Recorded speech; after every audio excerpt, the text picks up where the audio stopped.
Саламатсызбы, Камчыбек Кыдыршаевич. Бизде мына ушул Жалал Абад облусуна байланыштуу бир катар суроолорубуз бар эле. Ушул кечээ президент Садыр Жапаров Жалал Абад шаарын Манас шаары деп кайра атоо боюнча мыйзамга кол койду. Анан азыркы учурда бул боюнча коомчулукта ар кандай өңүттө талкуулап жатышат. Бул боюнча сиздин жеке пикириңиз кандай? Саламатчылык. Мен ошол Жалал Абад шаарын Манас шаары деп которуу боюнча бир нече күндөн бери ушундай талкуулар жүрүп атат коомчулукта.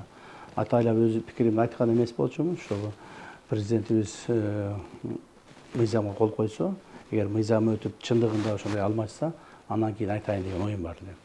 Чын-чынына келгенде бул Жалал Абад шаарын Манас шаары кылып кайрадан атын кайрадан коюу менин идеям деп айтсам да болот да. Менин дагы идеям болду.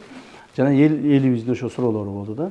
Себеби туура Жалал Абад шаарын атыны Манас кылып өзгөрткөндө кайсы бир деңгээлде элибиздин ошо Жалал Абад шаарынын башка эле шаарлардын деле бар жерлердин адамдардын ичтери ачышып атат. Чын айтканда менин деле ичим ачышып атат. Менин деле ичим ачышып атат. Себеби баарыбыз ошо шаарда төрөлдүк, өстүк, чоңойдук, окудук дегендей ошол шаарда. Ошол шаарда бала чакабыз, тууган уругубуз жашайт. Баарыбыздын жүрөгүбүзгө, акылыбызга ошол Жалал Абад деген сөз сиңип калды да. Сиңип калды. Ошондуктан Жалал Абад шаарын өзгөртүп салуу, бир таптал өзгөртүп салуу бизге да чоочун болуп атат. Манас деген сөз, Манастын өзү ар бир кыргыздын жүрөгүндө. Ар бир кыргыздын жүрөгүндө Манас бар. Ар бир кыргыздын жүрөгүндө Жалал Абад жок. Ар бир кыргыздын жүрөгүндө Манас бар. Ошондуктан биз азыркы адамдарга, азыркы жашап аткандарга булар бир аз чоочу болуп көрүнүшү мүмкүн, бирок келечекте Манас шаарында төрөлүшөт, Манас шаарында өсүшөт, Манас болуп калат. Манас бул биздин кыргыз мамлекетинде жашаган элдердин, айрыкча кыргыздардын бул руху, духу. Так. Ушул Жалал Абад шаарын Манас деп аталып калышына мен сыймыктанам. Дагы бир жолу айтайын, мындан ары биз Манаска да көнөбүз. Кээ бирлер айтып атышпайбы? Ой, Манасты таласка койсо болот эле, таластыктарга берсе болот эле деп. Ай, Манас деген бул таластыктардыкы эмес. Манас бул кыргыздыкы. Манас бул кыргыздын духу, кыргыздын руху, кыргыздын келечеги жана кыргыздын өткөн тарыхы. Манас менен кыргыз болгон, мындан ары да ушундай болот. Туура Жалал Абад деле жаман шаар эмес болчу. Бирок Жалал Абад Индонезияда Жалал Абад, Жалал Абад Афганистанда бар Жалал Абад, Жалал Абад Пакистанда бар, Жалал Абад Индияда бар. Бирок Манас бир гана кыргызда бар да.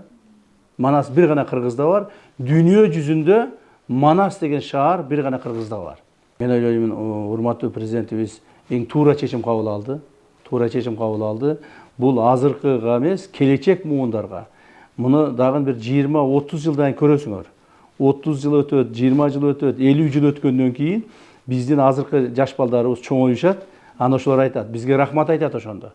Рахмат, туура эле ошону өзгөртүп коюшкан экен. Биз ошо ойдон калбастан мына Манас болуп калдык. Манас шаары болуп калдык деп сыймыктана турган убакыт келет. Бирок аны үчүн кичине убакыт керек, бир аз жылдар өтүш керек. Анан ушул эл арасында Манас шаары жакын арада бир борбор шаар болот деген, борбор Манас шаарына көчүрүлөт деген да кептер болуп атат да. Бул боюнча сизде кандай маалыматтар бар? Манас шаарын борбор кылуу боюнча азыркы күндө эч кандай ой жок андай. Мен мына ачык айтып коеюн, эч кандай жетекчилердин оюнда же болбосо башка бир саясатчылардын оюнда андай нерсе жок. Андай нерсе жок. Бирок Манас шаары кыргыз мамлекетинин борбору деп аталып калса, бул сонун эле болмок. Сонун эле болмок. Бирок азырынча андай маселе коюлган жок эч жерде, андай маселе көтөрүлгөн жок. Эгерде андай маселе көтөрүлүп калып, же ошондой маселе боло турган болсо, аны эл чечиш керек.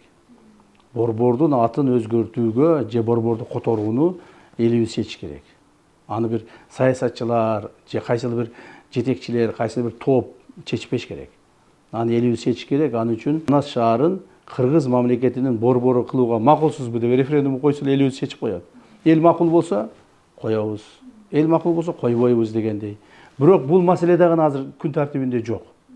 Мен өзүмдүн оюмду айтып атам да.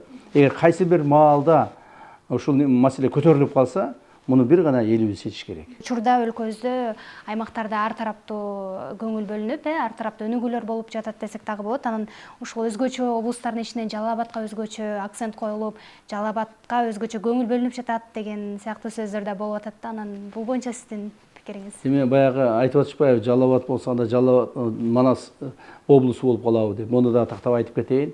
Манас облусу болбойт, Жалал Абад облусу бойдон эле калат. Манас шаары Жалал Абад облусу болуп калат да. Азыр бүгүнкү мыйзамдарга ылайыктуу. Жалал Абад шаары бул биздин мамлекеттин түштүк жергесиндеги Оштон кийинки эле чоң шаар. Республикабызда 3-чү чоң шаар. Так. Ал эми ал жерде эмне үчүн ушундай тез өнүгүп атат, тез ушундай жумуштар болуп атат? Себеби ошол жердеги биздин иштеген мэрияны деп коеюн. Мэрияда иштегендер, губернатор болуп иштегендер, ошолордун иштеринин жакшылыгы да. Аларга канчалык идеяларды айтсаң, же канчалык сунуштарды берсең, алар тез-тез аткарып турат да. Например, башка бир региондорго бир идея берсең, башка бир шаарларга, акимдерге, губернаторлорго айтсаң, алар ошол идеяны же болбосо эсинен чыгарып коюшат, же аткарышпайт, же чала аткарышат. Ал эми Жалал Абадка болсо, мисалы Жалал Абад шаарына мына давайте ушу ипотеканын үйлөрүн курайлы дедик эле. Жалал Абад шаарынын мэри, губернатору чуркап, тытынып жүрүшүп, жерлерди таап беришет. Ошого тез-тез ошол жумуштарды аткарышат. Бардыгы ушу кыргыз мамлекетинин ичинде Жалал Абад шаарында ала турган болот. Ошондуктан Жалал Абад шаарынын өнүгүшү бул бир эле Жалал Абад шаардыктар үчүн керек эмес. Бул бүт мамлекетибиздин ар бир жараны үчүн керек. Ошондой өнүгүү башка шаарларда да болуп атат. Болот. Бирок ал жакта темп мындай бир аз басаңыраак да. Инициатива жок. Мындай жергиликтүү бийлик органдарында иштеген адамдардын инициативасы жок. Чуркап иштешпейт. Же болбосо аларга анын кереги жок. Четтеп тура беришет, жоопкерчиликтен качышат. А Жалал Абад шаарында күндө жаңы идея, жаңы проекттер, жаңы ишканалар, ошонун бардыгын жергиликтүү бийлик органдарынын жетекчилери өздөрүнүн желкесине салып, мойнуна салып алып тартып кетип атышат. 2020-жыл октябрда мына 5 жыл болот, билесиз, урматтуу Садыр Кожоевичтин командасынын бийликке келгенден бери. Ошондон бери Жалал Абад шаарында бир дагы мэр алмаша элек. Бир мэр коюлган октябрь 2020-жылы. Бүгүнкү күнгө чейин иштеп атат. Мына ушундай болуш керек. Иштеш керек. Болгону Жалал Абад облусунда бир гана губернатор алмашты. Бир эле жолу алмашты. А башка облустарда бүгүнкү күндө 4-төн 5тен алмашкан жерлер бар. Так. А шаарларда болсо 5-6 мэрлер алмашып кеткен жерлер бар. То есть ошондуктан шаар өнүгүп атат.